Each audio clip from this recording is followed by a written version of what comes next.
Hey everybody, welcome back to the NC State Insider Podcast. I'm your lead beat writer on SI, Tucker Sennett. Back again with my good friend Daniel Rios, my assistant beat writer, football film breaker extraordinaire. Good to be back with Dan here. Excited to talk a little more Wolfpack football.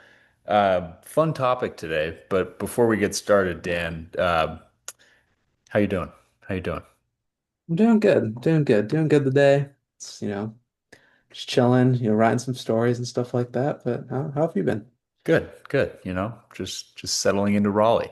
These are good times, good crazy times. But I was at practice again this week, and you know, everybody everybody wants to know about two things: the quarterback and the freshman. So we figured today we'll give you a little update on one set of those things, which are some exciting freshmen that Wolfpack fans should be on the lookout for in a few weeks when the season gets going against East Carolina. Dan, I'm going to get started with a pretty exciting freshman, or technically a redshirt freshman, but this is really going to be his first true season, and that's running back Duke Scott. Scott is sort of a phenom athlete. This is a kid who is winning all sorts of awards in the team competitions in terms of fitness with Coach Thunder, also known as D'Antonio Burnett, and they have all sorts of off-season, you know, goals and competitions that they have, and Scott was a stud from all reports, and this is a kid that was pretty unbelievable in high school. He rushed for I think 4,500 yards as a high schooler, which is crazy. I mean, Yep. it's like college quarterbacks don't pass for that ever. That's and this kid did it on the ground in high school. That's crazy. He in his senior year, he had 2,400 rushing yards with 40 touchdowns. Unbelievable. Coaching staff has definitely acknowledged that he's going to be a part of this team. He's a guy that I think offensive coordinator Kurt Roper really needs to find ways to get the ball to. Uh, Yeah. he's dynamic. What do you got on Duke? He's 5'11", 214 pounds, and uh, he made the Bruce Feldman freaks list for the Athletic, which is basically just a list of just all these college athletes that are just athletically gifted. At 214 pounds, according to the list, he ran a 4.335 40-yard dash, which is crazy. Vertical of 37 and a half, and squatted 550 pounds. So he is an athletic freak, as the list says, and I fully believe it. But like you said, Kurt's gonna have to figure it out because I think him and Hollywood, they definitely should be one of the best tandems in the country this year. Um, Obviously, I won't say the best because Penn State, I think, may have that title, but we'll have to kind of see what happens. We never know, but I think this offense, I think, definitely is a dark horse in the ACC. Yeah. I think if CJ Bailey's able to make that step, you still have Justin Jolly there, and I think their running back room that with Jolly is definitely a dangerous offensive kind of attack. I think if you can get a 21 personnel look, kind of like what I talked about yesterday, if you can kind of figure that out, and maybe that's lining up either Smothers or Scott outside on maybe in like the slot or getting some jet sweep motion, something where you're just giving them the ball and letting them go make plays. That's kind of how I see him being used, and yeah, he's I'm definitely excited to see how he kind of plays out this year because he can definitely make it a quick name for himself Yeah, in the college football world. what do you think a tandem will look like for this team? Because Smothers has talked about, pushing Scott to basically come steal his job, which Yeah. I think is, healthy. and a sign of pretty good leadership that a guy who is touted as kind of the key to this team in a lot of ways outside of CJ Bailey, um, is sort of promoting a freshman to come beat him. Do you think this is going to be like a Smothers for three down or two down, Smothers for two downs, and then bring in Scott as your third down back, Scott on passing downs? What do you think? Do we think two running back sets, stuff like that? I would guess two running back sets at the moment. I would say Smothers is more of that receiving back Okay. kind of archetype. He's against Cal last year. He basically won the game for them on like a little screen. He took it, caught it, made a guy miss. Like I think he's good in the open field. Obviously, we haven't seen Scott in the college game yet, so I can't really project as much of what I kind of see for him, but I think with his size and his speed, he easily can be a between the tackles kind of runner. I mean, you said it at the top, he ran for what, 4,500 yards in high school. Like he definitely can run the ball. So I think I would like to see them explore more of a two back set. But I think more realistically, I think you'll kind of see maybe Scott on the early downs and then Smothers on that like third down back, kind of sending him out on like Texas routes, kind of like these China routes, things like that, where he just kind of, makes a little double move on a linebacker and it's just a mismatch. So we'll kind of have to see, but that's kind of my guess. Interesting. Interesting. Well, it's exciting nonetheless, to have, freshmen in the mix in a sport that's moved so far away from having freshmen be Yeah. impact players. And that's, part of the part of the give and take of the transfer portal era is there's all these veteran guys that are available that makes it hard for freshmen to sort of know whether they're going to be able to have an opportunity to play or not. And some programs in the ACC especially ran into that last year, looking at you, Florida State. So it'll be interesting to see whether he can sort of have an impact as even as a redshirt freshman, but in his real first season of college ball.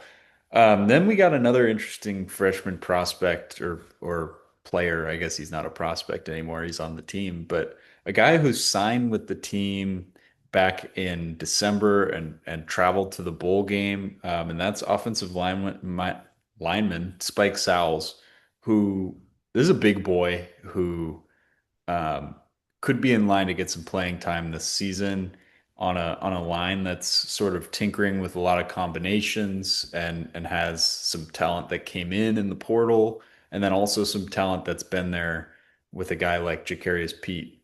Um, so so what are your thoughts on Sal's? Yeah, Sowles is, you hit it right on the nose. He's a big guy, four-star recruit out of Kentucky.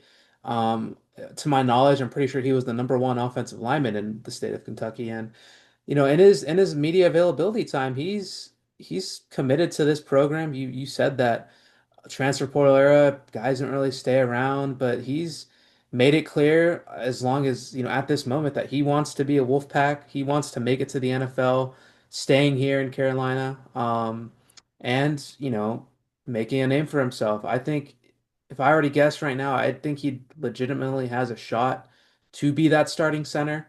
I know that they brought in Jalen Grant as a transfer, but I think he may slide in at one of the guard spots. And then you kind of see Sowles come in at center.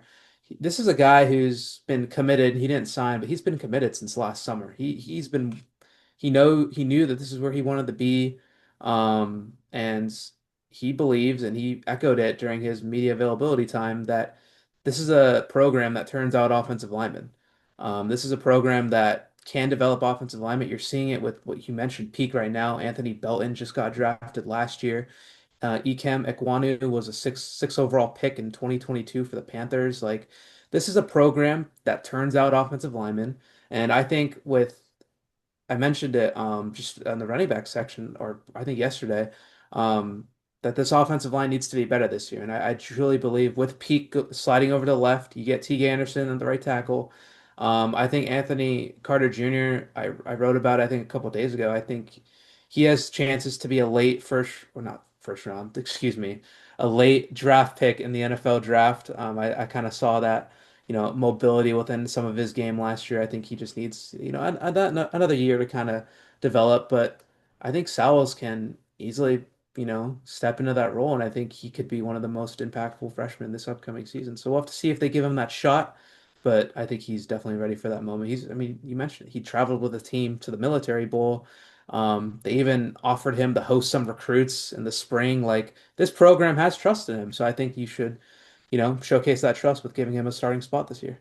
Yeah, yeah. I think you you're right on all aspects there. And I'm glad you brought up sort of in a lot of ways, I'm not gonna make any bold offensive line you claims or anything like that here, but this is a program that's turned out some serious talent on the line in the last like 10, 15 years. You got the guys that you mentioned, then you also got Joe Tooney and Garrett Bradbury, who are both solid NFL linemen, um, and guys that have been around for a long time. So there's definitely some pedigree within this team. And bringing up the professional guys is a nice segue to a little game that I have here for Daniel as we sort of steam towards the NFL season. I figured it would be nice to check in and also predict some things about some NFL talent from NC State, some alums. So, Daniel, what I'm going to do is I'm going to give you a name and I'm going to ask you to predict a certain stat for each of these players for the Okay. upcoming 2025 season. These are all pretty different, so just be ready for that. Oh So, you Lord. ready? You feeling I, good? I'm ready. I can't wait to see if this is All going right. good. How about a all-time great Wolfpack defensive lineman, Bradley Chubb, playing for the Miami Dolphins, coming off a pretty severe injury? How many sacks will Bradley Chubb have? That defensive line is pretty weak down there in Miami. They just drafted Kenneth Grant. Somebody's got to get sacks. Somebody's got to get sacks, but I don't think it's going to be Bradley Chubb in a sense. I think he is coming off of a heavy injury, Hmm. so we don't know. But I'm going to give him seven. Okay. Give him Okay. 7 sacks this year. Seven sacks for Bradley Chubb. Okay. Yeah. I'm writing that down because we'll come back to these at the end. Oh Okay. no. A Wolfpack starting quarterback who ended up playing his last year of college somewhere else, but accomplished some great things with NC State during his time there. He's back into a starting quarterback role with the New York Giants, and if you don't know who I'm talking about by now, Uh, talking about Russell Wilson. Um, he was a two-sport athlete at NC State, and my question for Daniel is, how many games will Russell Wilson start for the New York Giants in yeah, 20? we're on a great wavelength because I just had a feeling you were going to go the starting route because they Yep. obviously have a loaded quarterback room. I'm a Russ defender. I will say it right here and right now. Those Seattle teams, man, like they moved me as a young child growing up. It kind of sucks to see where he's gone now, but well, I think the Giants are gonna start like 2-5, and then you're gonna see Fan. I'll give him 9 games this year. 9 games started for Wilson. Okay, interesting, interesting. Um, okay, next question. This guy's been sort of a revelation in the NFL. I think your armchair football watcher probably isn't as familiar with the name as guys like Dan and myself are, especially now being with this NC State beat. But Peyton Wilson, standout linebacker in Pittsburgh. How many tackles will Peyton Wilson have in the 2025 season? You can take your time on this one because tackles is sort of a weird stat. I just wrote about it. I think he got like 60 or 70 last year, Okay. and they just signed last year too. Oh my God, what's his name? Oh, I forgot who they signed, but I think he's gonna make a jump. Okay. Pittsburgh, Mike Tomlin. History of good Yeah. linebacker play, It's good linebacker play, and especially good tacklers. I want to give him. I don't know. I want to say 90. 90's the Okay. the number in my head. Could be totally wrong, but I feel like he makes that jump. Now we're gonna move to some more offense here. A guy that plays for the Las Vegas Raiders, who was a, a great receiver for NC State. Um, has had a pretty kind of under the radar successful NFL career. Jacoby Myers. How many touchdowns will Jacoby Myers score in 2025? And bonus, how many how many completed passes will Jacoby Myers have in 2025? See, he just had 100 targets last year with 0 drops or something like that. I'm gonna speak as I think. Okay? I don't think for touchdowns, I think it's gonna be a little bit lower because you have Brock Bowers, Dante Thornton apparently is making some noise and he's like 6'4", so that's another red zone threat. Genty's obviously a part of that team, so I don't think the red zone numbers will be there. He's not too much of a vertical threat, so I'm gonna give him like I'll say 6 for touchdowns. Um, Watch him get like 12. It's gonna be so sad. And then you said how many catches? No, I said how many passes will he complete? Because he's been known to throw a ball from time. Oh, I don't think Chip's gonna. I would say, we'll A little just give him one. trickeration. Just give him one. Okay, one pass. I think Chip may do it, but I don't know if he's that crazy. I don't know. Maybe he'll pull it out, but I think that I Okay. thought you. Oh man. Our last prediction in this game for Daniel. He's become one of the NFL's best punters. AJ Cole. Yeah. Will he be an all-pro in 2025?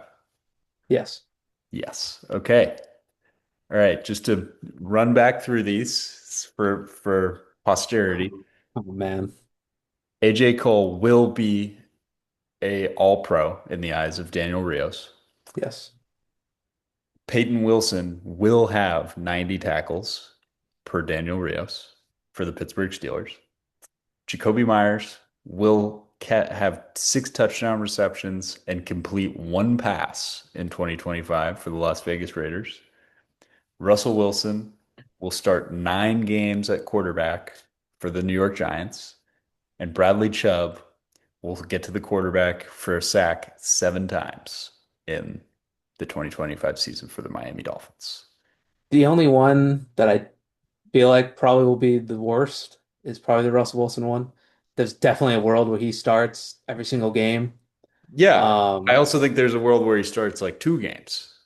that is true. Yeah. Um, we'll see. I think that one's probably the one I'm least confident on. The one I'm most confident on probably is the Bradley Chubb one for some reason. I feel I think you're probably accurate on that one. like he's still talented, but I think he'll probably start off a little slow coming off the injury, and then Yep. we'll get a couple sacks here and there in the middle of the season. So All right. Well, that was fun. Another great conversation with Daniel Rios here about Wolfpack current football and Wolfpack alum. Just some great stuff. Looking forward to getting back together with Daniel in the next couple weeks, and before you know it, we'll be talking about games, and that'll be exciting. yeah, exciting stuff. I can't wait. Thanks for having me again. But yeah, well, we're almost there.